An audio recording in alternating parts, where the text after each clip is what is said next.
Go make those 2 shots, boy. Go make those. But you see how he's eating, man. Buckets, easy money, killing right now, Paul George, yo. And that's and then you got to make your free throw, but killing in the second half, and a lot of it was off ability. The first half, straight paint. But when you kill off ability, you got to let him know that, bruh, nothing can stop because I'm killing. Bruh, kill him. That's an island. You better fry him. That's the Hezzy pull. My goodness. I'm already full. I've been eating. My goodness, PG. Please believe him. Kill. It's who you're supposed to be. That's who you're supposed to be. Look at this. Switch everything. Force them to mono. That's what you're doing. That's why you're canceling their up-tempo play. You're canceling their three-point shooting, everything. My goodness. That's that CP workout bag. And you can see Chris Paul is on him. They're trying to get up under him because they're like, okay, let's switch defenders. And you have CP on you and you're doing screen to switch. Come on now. And a good tip, Booker. They said they out. It's their time. They got to push. Look at CP3. That boy smart. CP3-0. That boy's smart. That boy's smart. He calibrated and he knows, man. You read the play before it happens. There's no point step on. Jay Crowder is fucking playing every single time. So he's trying to tell Pat Bev, like, there's something that obviously Jay Crowder is doing. See the way he's guarding PG, and they're trying to make them use IQ. Bruh. And stripped. And I guess because he passed when he was on him, but you can see Crowder's like, God damn. Pat Bev like, we want to attack. We want to attack. Come on now. Pat Bev begging. Bruh. And then obviously he's right here. And he obviously slapped the whole handpiece. No, what? God, that's bullshit. Like, God damn, yo. Crowder getting louder. And then what we doing here? Mono y mono. See, they just forced them to mono y mono. And they just canceled the Suns. My goodness. He just canceled the Suns. I think it's nighttime. And that's Game Boy, no Nintendo. Y'all seen how I try to break it down as cleanly as I could, you know what I'm saying? Obviously, you know, we can't do the full game. There's only a limit into how much, you know, I could show. But I tried to show as much as I can in terms of just, you know, what they're doing, what the adjustments they did in terms of Ty Lue. Ty Lue was a great coach, man. He showed it. I think now in elimination games, he's top right now in the league. He's 10-2. You know what I'm saying? Like, he's like, people try to act like, oh, with LeBron, it was just, you know, this is what they do. And I don't want to make it about LeBron, but this is what they do. They always, anytime it's LeBron, they hinder not just their players and not just the players he plays with. They hinder even the coaches around him. They hinder everything around him, make it seem like it's not as elite as other people's, to amplify and to boost and to credit LeBron for everything. And that's what they do. And I always knew Ty Lue is a hooper. When you have a hooper as a coach, normally they're always, when they have the makings of being the best coach, especially when you're a point guard. Point guard coaches, whether they were elite point guard or not, point guards normally, whether you have to be elite or not, even if you didn't bring up the ball, you know, Ty Lue sometimes didn't always bring up the ball. Kobe and them, you know, they ran the triangle. You've seen, obviously, Steve Kerr was in the triangle. But what's the common denominator? They were in the triangle. You know what I'm saying? But at the end of the day, when you have point guards, even if you're not bringing up the ball and you're playing a spot up role or whatever the case is, right? They have point guard IQ. At some point in your life, you had to run the pick and roll. You had to use IQ. You're the coach on the floor. So that's why you see the transition to head coaching is normally smooth in terms of point guards when they're coaching, because point guards normally are typically actually the coach on the floor. They, like Rondo, you see the stuff like that. They have to communicate. They have to actually talk to people, know how to talk to this player, know how to yell at this player, know how to talk to the big, know how to, like, you have to play. You're basically playing a coach, right? Without playing the coach. So that's why you see the transition be smooth. You see Steve Nash, you see all these point guards that have played point guard at some point in their life have been great coaches, or, you know, you see Chauncey now going, you know, to the Blazers. Like, you've seen Jason Kidd, you've seen them have IQ. It doesn't mean obviously they're going to be the best coaches all the time, but their transition is easy and smooth for them, right? That's why you're always going to hear the players around them, you know what I'm saying, the players who are playing or who they're coaching always say great things about them. They're going to make more adjustments quicker than the next man, right? Their IQ is normally operating on a higher level. So when you look at it from that perspective, Ty Lue has always been a great coach. He's always made adjustments, even from the Cavs. He's made adjustments that people don't highlight, because obviously it's Bron, but he's been making adjustments. You can't go down from 3-1 without making adjustments, without telling them, we're going to pick on Curry. We're going to do this. We're going to set even the inbounds play. We're going to set the screen and get the Curry mismatch for Kyrie to get a game winner, right? He's using IQ. IQ beats everything. That's how he moves. So when you look at it from that perspective, man, Ty Lue's IQ just potent.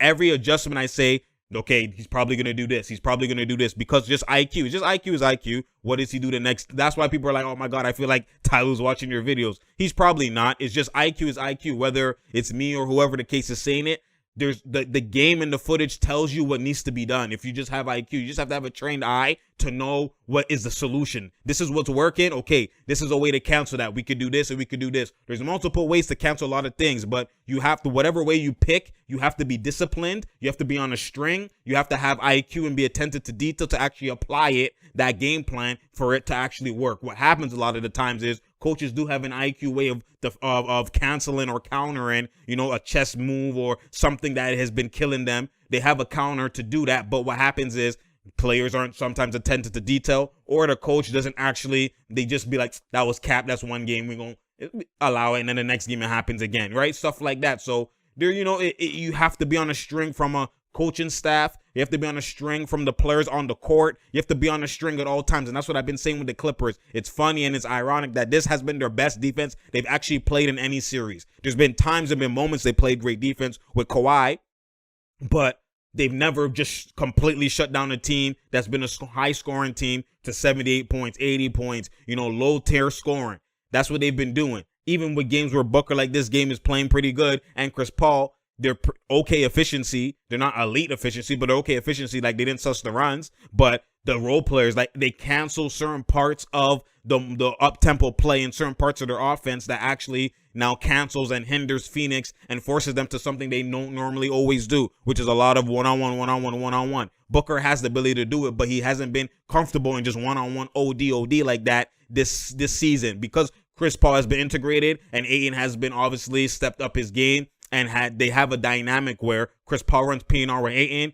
Devin Booker plays in P&R. He doesn't really post up OD, which is why even with Pat Bev on him, he doesn't just go to the post. Before, he used to post up a lot, but their system and their flow that they have that they use, because it's not just about Booker and Chris Paul, it's about also what makes the role players their best as well too. The system that they have is the P&R everything, and that actually helps the role players get their catch and shoot through the P&R. It helps Ayton get his stuff through the P&R. So are we just going to post up Booker and cancel the whole offense, and then now the other guys are cold and, they're not in the familiar play style? And that's why they don't break what has been working. That's why you can see the Monty Williams has coached this team to continuously run the same thing. You read and react in the same thing you're running, but it's the same sets. It's the same thing, right? So they don't break it. Even if Booker has a mismatch, you might go to him for a high post or whatever. But even then, when he has a mismatch, they give it to him and he still runs P&R. So, you got to understand that Ty Lue knows this, and he's like, okay, we're going to force them to ISO for real.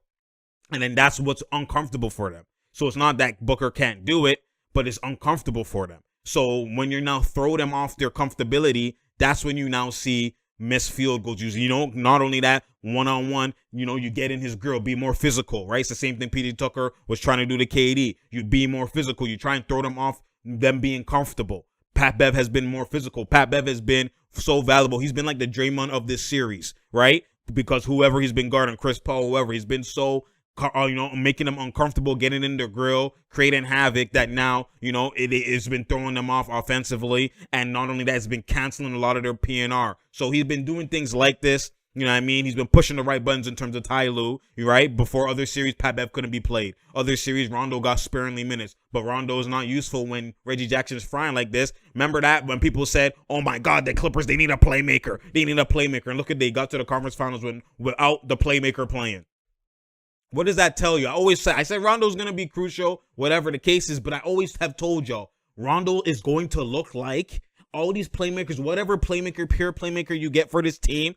This way this team move is PG ball handles, Kawhi ball handles, and they run high P&R, they run mid post, they run actions as the wings in order to get their offense and get other guys involved. It's them. They're the play initiators, right? So why would you I need a playmaker? What is the playmaker going to do when those guys are the play initiators?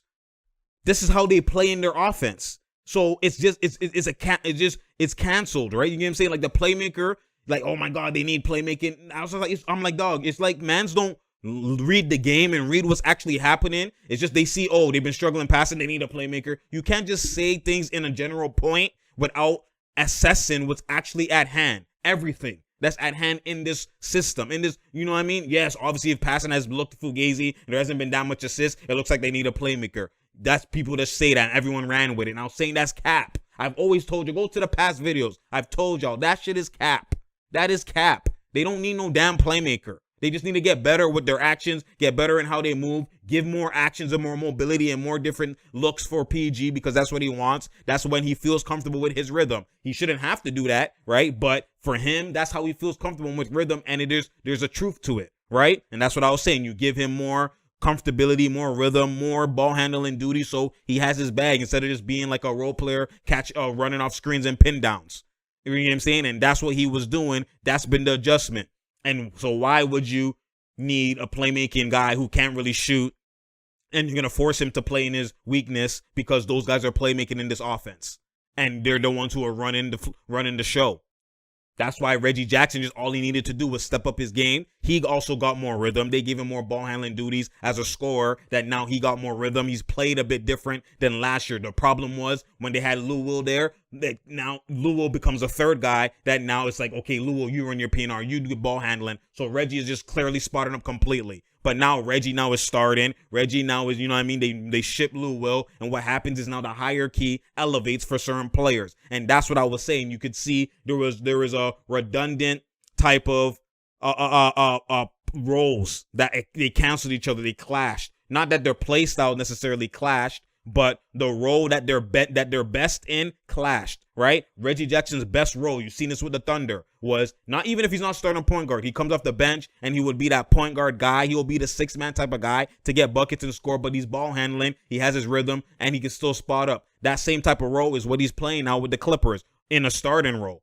But he's not bringing up the ball every single time, but he brings it up. He could do his thing. If not, go over there, I'll spot up. You go do your thing. Yeah, he's active in it. You know what I'm saying? As opposed to when Lou Will was the Reggie Jackson. So Reggie Jackson didn't look as great last year. You know what I'm saying? And there's hierarchies to everything. So now that he moves, Reggie Jackson gets elevated, and look what happens. You know what I'm saying? Look what happens. And you see Reggie Jackson's now allowed to hoop, and he's allowed to be himself. There's play styles clash. There's hierarchy clash. When that guy moves, I move up on the scale, and now I'm more comfortable, and now you see me play with confidence. There's a lot of these things that the stats don't equate for, that you'll see people when fans and casual fans and media just not actually pay attention to these things because they haven't played, or if they play, I don't know. It's just they dilute the game. You know what I'm saying? And this is where you see people saying Banks should have IQ and whatever, and I appreciate y'all, but everybody can have IQ if you just watch the game with this eye. And I know it's hard and it's easy to say that, but you know, that's why I'm here to do my due diligence and just, you know, help the game stop having the game be diluted. It's not about me. It's not about whatever. It's just about the game. My love for the game, the passion for the game is just, when you hear cap so much, that's why I started these videos, because a lot of it is cap. A lot of it is just like, it's just they're diluting the game, man. It's not on a deep level. So, you know, you're spoiling the game. So this is why I've had a passion to do what I'm doing right now, because again, everyone just goes to stats, or highlight, and they don't actually look at the breakdown. It's like they watch the game without watching the game. And that's why I do these, right? So anyways, you know, that's what I was saying from time. Like, it was cap. You would rather have a scoring PG that could spot up, that could do everything. So now, because it's going to be in the Paul George's hands, it's going to be in Kawhi's hands. So that playmaker shit was always cap, which is why Rondo's not even able to be played. And at first, he was able to be played. But if Reggie Jackson is doing what you're doing, but 10 times better, why am I playing you? You know what I'm saying? Like, that's what has happened. It's not that Rondo can't be played, but when Reggie Jackson is frying like this, you just take away. Sometimes when a guy's frying like this, you take away from the minutes. And that's why Kennard gets played, because he's a catch and shoot guy. He just fits the play style, right? So it's like, it's just perfect. And then Pat Bev, like, so it's like, am I really going to play Rondo? So that's what's happening. So, you know what I mean? And Cousins, great minutes, all of that type of stuff. So, you know, obviously it comes down to the next game. The next game, more pressure is going to be on the Clippers, right? More pressure is going to be on the Clippers. So you'll probably will see that will be the toughest game for the Clippers to win, because, you know, the Suns will come out trying to close this shit up. They don't want to go game 7 where his palms are sweaty. they want to close it out. But not only that, it's on the home court for the Clippers. So you're going to see we're free. No pressure. We're on the road and we just play. And that's where you're going to see the Suns probably come out blazing, come out the gate. And the palms are going to be more sweaty for the Clippers. So you want to see that same type of play happen again. And what did I always tell y'all from the beginning? When it comes to the Clippers, especially versus the Suns, the Clippers closing is not the greatest. You want them to play from the jump in terms of having, mobility, being on a string, being confident, being aggressive, hitting shots, all of that from the jump. And you want them to have a comfortable lead in the fourth, in the clutch type of time. You want them to have a surmountable, or a comfortable type of lead. You want them to have a comfortable lead. You don't want them to be in the clutch where it's like two possession type of game, because the Clippers have shown their palms get sweaty. Without Kawhi, their palms get sweaty. And even with Kawhi, sometimes their palm gets sweaty because Kawhi won't be Kawhi. You know what I'm saying? Like, you don't know what you're going to get, and you're going to get a more inconsistent Clippers. But when they're comfortable and when they have great leads and they come out the gate like this, that's their best case scenario to win games. So that's what you saw with the Jazz. That's what you saw with the Mavs. That's what you saw now with the Suns. In the close games, rarely do they win. Only have a 1-2 game that they have. But most of the times, the Suns are more poised than them. Booker's more poised than them. CP3 is more poised than them. So, this is the blueprint. You know the blueprint now. Now it's about executing. Now we know what it is. Now next game we'll see what the Suns do for their adjustments. What they're probably we'll see what they might adjust.